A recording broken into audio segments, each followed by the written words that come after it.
کہ دیکھیں سب سے بڑی تعلیم بچے کو ملتی ہے ماں سے.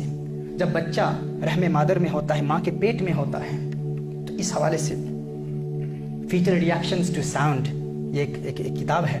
اس میں ڈاکٹر برنٹ جے وہ اس پر کلام کرتا ہے. وہ کہتا ہے کہ بچہ جب ماں کے پیٹ میں ہوتا ہے تو 4.5 ہفتے کے بعد بچے کا اوڈیٹوری سسٹم مکمل ہو جاتا ہے، یعنی بچے کی قوت سماعت جاری ہو چکی ہوتی ہے. اور وہ کہتا ہے کہ بچہ اپنے ماں کی آواز سن لیتا ہے، بچہ اپنی ماں کی آواز سنتا ہے، اور سب سے زیادہ آواز جو سنتا ہے وہ ماں کے دل کی دھڑکن ہے. وہ کہتا ہے ماں کے دل کی دھڑکن کو سب سے زیادہ سنتا ہے. اور ماں کے دل کی دھڑکن بچے کے دل پر ایسے اثرات مرتب کرتی ہے کہ اگر ان ایام میں ماں خوش ہو تو بچہ پیدا ہوتا ہے تو خوشحال زندگی گزارتا ہے. اگر ان ایام میں ماں غمگین ہو، ماں غصے میں رہتی ہو، اور اگر ماں ان ایام میں پریشان رہتی ہو تو بچہ جو پیدا ہوتا ہے اس بچے پہ بھی غصے کی کیفیت رہتی ہے، پریشانی کی کیفیت رہتی ہے. لہٰذا یہ انتہائی اہم ہے کہ جب ماں ان ایام سے گزر رہی ہو تو ماں اس وقت خوش رہے اور قرآن کریم کی تلاوت کرتی رہے، مثال آپ صلی اللہ علیہ وسلم کی عظمتوں کے ترانے الاپتی رہے. کیونکہ وہ جو 9 مہینے ہوتے ہیں وہ بچے کی تربیت ماں کے پیٹ سے ہی شروع ہو جاتی ہے، ماں کے پیٹ سے شروع ہو جاتی ہے.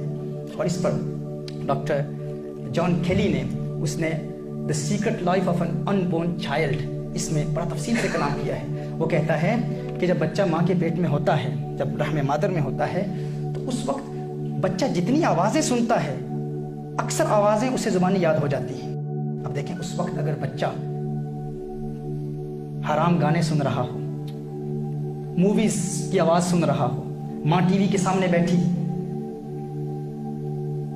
حرام گانے سن رہی ہے، حرام موویز سن رہی ہے، تو بچے کو وہی چیزیں پھر یاد ہونا شروع ہو جاتی ہیں. لیکن اس وقت اگر ماں قرآن کریم کی تلاوت کر رہی ہو. اچھا یہ بتا دوں یہاں پر ماشاءاللہ ہماری ایک اور بات ابھی میرے ذہن میں آ رہی ہے اور ایک عظیم نقطہ ذہن میں آ رہا ہے، انشاءاللہ آپ محظوظ ہوں گے. آپ جانتے ہیں کہ ہم ایک مدت سے اس کرامت کو بیان کرتے آئے ہیں کہ ہمارے شیخ عبد القادر جیلانی رحمۃ اللہ تعالی علیہ جب دنیا میں تشریف لائے تھے تو نصف قرآن کے حافظ تھے. کہا جاتا ہے نا دقیانوسی باتیں ہیں بھائی، یہ سائنٹیفکلی کیسے وہ، آج یہ بات بھی سائنٹیفکلی ثابت ہو گئی کہ غوث اعظم کی ماں قرآن کی تلاوت کرتی تھی نا، تو قرآن کی تلاوت کرنے کی وجہ سے ماں جو پڑھتی تھی غوث اعظم اس کو یاد کر لیتے تھے، غوث اعظم اس کو یاد کر لیتے تھے. کہ ماں کے پیٹ میں بچہ جو آوازیں سنتا ہے وہ اس بچے کو یاد ہو جاتی ہیں. اور اسی حوالے سے کہا نا کہ دیکھیے اسی لیے ماں جب بچہ دنیا میں آتا ہے نا تو ماں جب بچہ رو رہا ہوتا ہے تو ماں اپنے بچے کو اپنے سینے کی بائیں جانب رکھتی ہے. کیوں؟ کیونکہ وہ دل کی دھڑکن کو وہ بچہ جس کا عادی ہو چکا ہوتا ہے وہ جب دنیا میں بھی آتا ہے نا تو سنتا ہے تو اسے نیند آ جاتی ہے، اسے سکون ملتا ہے. اسی حوالے سے یہ جان کیلی کہتا ہے، وہ کہتا ہے کہ آپ دیکھیں کچھ ایڈلٹس بھی ایسے ہوتے ہیں، کچھ بڑے بھی ایسے ہوتے ہیں، کچھ نوجوان بھی ایسے ہوتے ہیں کہ جنہیں ویسے نیند نہیں آتی، لیکن اگر کلک کی ٹکنگ کی آواز کو وہ سنیں تو انہیں نیند آ جاتی ہے.